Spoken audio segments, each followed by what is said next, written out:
بسم اللہ الرحمن الرحیم۔ سیدنا صالح علیہ السلام اللہ تعالیٰ کے حکم سے قوم کو عذاب کے بارے میں بتایا تو قوم سمود پر عذاب آنے کی علامتیں دوسری صبح سے شروع ہو گئیں۔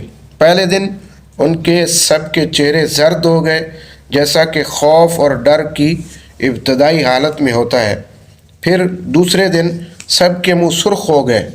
خوف اور ڈر کا یہ دہشت کا دوسرا درجہ تھا۔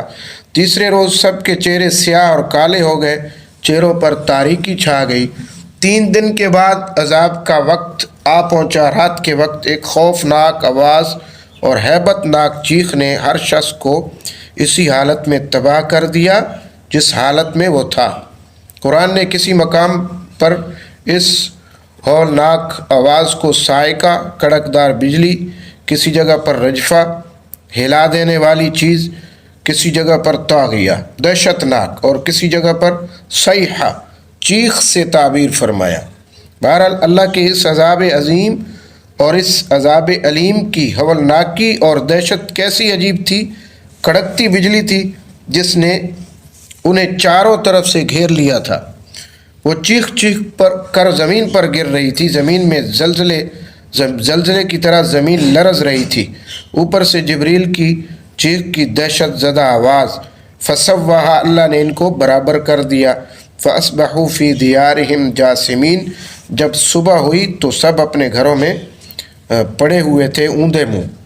حافظ ابن کثیر نے سورہ اعراف کی تفسیر میں ایک حدیث نقل فرمائی ہے کہ غزوہ تبوک کے موقع پر جب امام الانبیاء صلی اللہ علیہ وسلم کا گزر قوم سمود کی بستی پر ہوا تو صحابہ نے سمود کے کنویں سے پانی بھر لیا اور آٹا گوندھ کر اس سے روٹیاں پکانے لگے تو نبی اکرم صلی اللہ علیہ وسلم کو معلوم ہوا تو وہ پانی گرا دینے کا مشورہ دیا اور فرمایا کہ یہاں قیام بھی نہ کرو اور یہاں کی چیزوں سے فائدہ بھی نہ اٹھاؤ، آگے بڑھ کر اگلی بستی میں پڑاؤ ڈالو، ایسا نہ ہو کہ تم بھی کسی مصیبت کے اندر گرفتار ہو جاؤ۔